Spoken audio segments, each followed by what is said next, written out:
नमस्कार, स्वाद घरच्यामध्ये आपल्या सर्वांचं स्वागत आहे. आज आपण बनवणार आहोत सोयाबीनचा भात. तर त्यासाठी आपल्याला लागणार आहे लाल तिखट, धनजिरे पूड, गरम मसाला, ऑमलेट आपण बारीक थोडंसं करून घेतलेलं आहे, कोथिंबीर, कांद्याची पात, 1 टोमॅटो, 2 मोठे कांदे आणि भिजवून घेतलेलं सोयाबीन, 3 कप तांदूळ छान स्वच्छ धुवून घेतलेलं आहे. आता आपण एका टोपामध्ये तेल गरम करून घेऊया.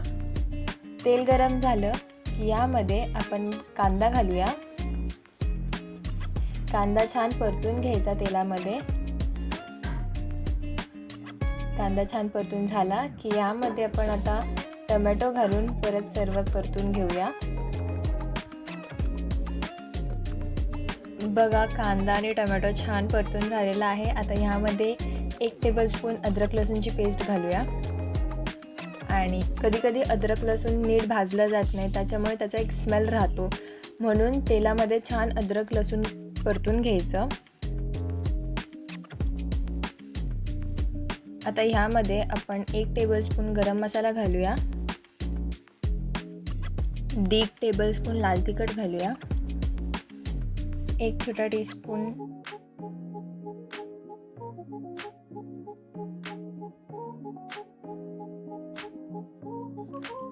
टीस्पून हळद. छान सगळं तेलामध्ये परतून घ्यायचं, छान मिक्स करून घ्यायचं.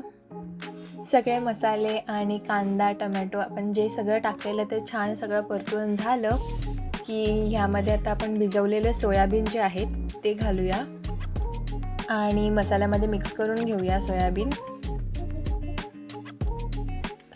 तुम्ही रात्री भिजत ठेवू शकता, जेणेकरून ते छान मऊ होतात, जास्त फुलतात.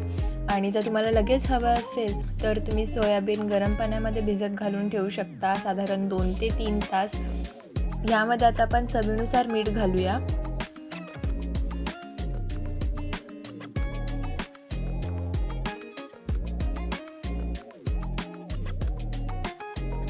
आता यामध्ये आपण 3 ते 4 ग्लास पाणी घालूया आणि एक छान उकळी येऊन देऊया.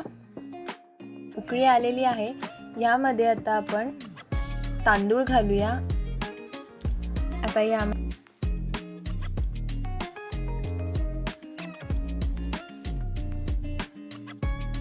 यामध्ये आता आपण कांद्याची पात आणि कोथिंबीर घालून थोडं शिजवून घेऊया.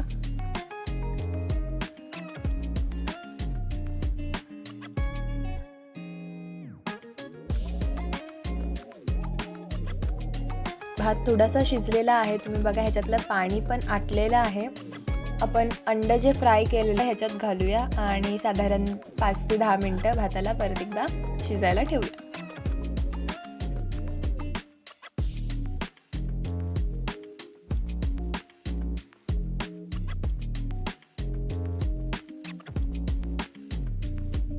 दहा मिनटं झालेली आहेत आणि भात छान शिजलेला आहे, तुम्ही बघू शकता. आता आपण सोयाबीन राईस हा सर्व करून घेऊया. कसं वाटलं तुम्हाला सोयाबीन राईस? आम्हाला कमेंट्समध्ये नक्की सांगा. घरी नक्की ट्राय करून पहा. आणि अशाच जर साध्या सोप्या रेसिपीज तुम्हाला पाहायला आवडत असतील तर बेल आयकॉनवर क्लिक करा, म्हणजे आम्ही जेव्हा केव्हा पोस्ट करू तेव्हा तुम्हाला लगेच नोटिफिकेशन येईल. आणि लाईक, सबस्क्राईब, शेअर करायला विसरू नका. धन्यवाद.